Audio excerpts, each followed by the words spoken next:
Selamat pagi, salam jumpa kembali bagi kita semua pada hari ini, Rabu 7 Mei 2025. Kita akan mendengarkan firman Tuhan, renungan kita hari ini. Namun terlebih dahulu, marilah kita siapkan hati kita berdoa. Kasih karunia dan damai sejahtera dari Allah Bapa dan dari anaknya Yesus Kristus menyertai kamu sekalian. Amin. Firman Tuhan bagi kita hari ini tertulis dalam 2 Korintus pasal 11 ayat 3. Tetapi aku takut kalau pikiran kamu disesatkan dari kesetiaan kamu yang sejati kepada Kristus. Sama seperti Hawa diperdaya oleh ular dengan kelicikannya. Demikian firman Tuhan.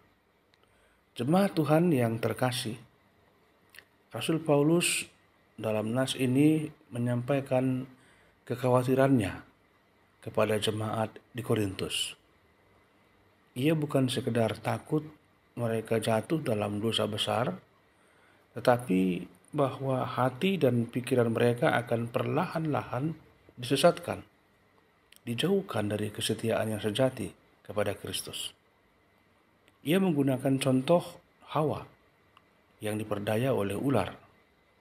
Hawa tidak diserang secara langsung, tetapi dibujuk, dipengaruhi, dan akhirnya tergoda. Inilah cara kerja iblis, licik, halus, dan tidak terlihat pada awalnya. Demikian juga dalam hidup kita hari ini.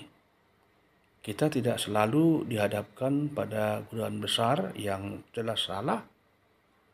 Justru seringkali kita diperhadapkan pada pilihan-pilihan yang tampaknya sepele, namun bila diikuti bisa menjauhkan kita dari Tuhan. Kita mungkin mulai mengabaikan waktu doa, mulai jarang membaca firman Tuhan, mulai memberi ruang bagi pikiran yang tidak murni, atau mulai tergoda untuk mencari kebahagiaan di luar kehendaknya. Jemaat Tuhan yang terkasih, kesetiaan kepada Kristus bukan hanya soal keyakinan di mulut, tetapi soal hati yang terus terarah kepada Kristus. Demikian juga dengan pikiran kita.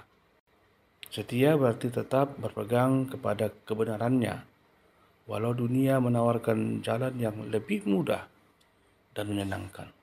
Setia berarti tetap taat, meskipun banyak orang di sekitar kita mulai menyimpang. Iblis bekerja melalui pikiran kita. Ia ingin membuat kita ragu, kecewa, marah, atau merasa Tuhan tidak cukup bagi kita. Karena itu, kita harus melindungi pikiran kita dengan firman Tuhan.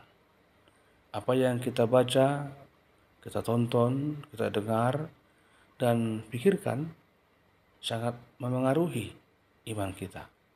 Firman Tuhan menyucikan, memberi terang, dan menguatkan hati kita. Kita juga perlu hidup dalam persekutuan. Iman yang sendirian akan mudah goyah. Tetapi saat kita berjalan bersama dengan saudara-saudara kita, saudara-saudara seiman, kita saling menasihati, menguatkan dan mengingatkan untuk terus setia. Doa dan ibadah bukan rutinitas kosong, tapi cara untuk memelihara hubungan kita dengan Tuhan. Maka janganlah biarkan godaan dunia menggantikan kasih kita kepada Kristus. Tetaplah melekat kepadanya, karena hanya dalam Dia ada kehidupan yang sejati.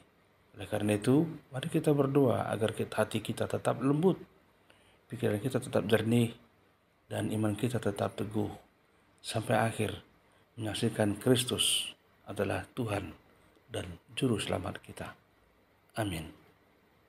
Tuhan yang Maha Kasih, aku bersyukur atas kasih setiamu yang tidak berubah.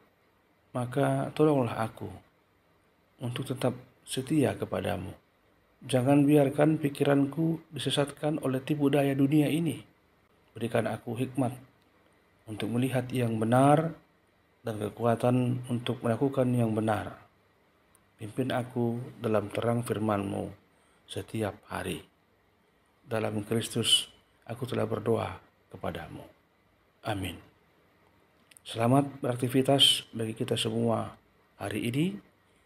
Tuhan Yesus menyertai dan memberkati kita semua. Salam.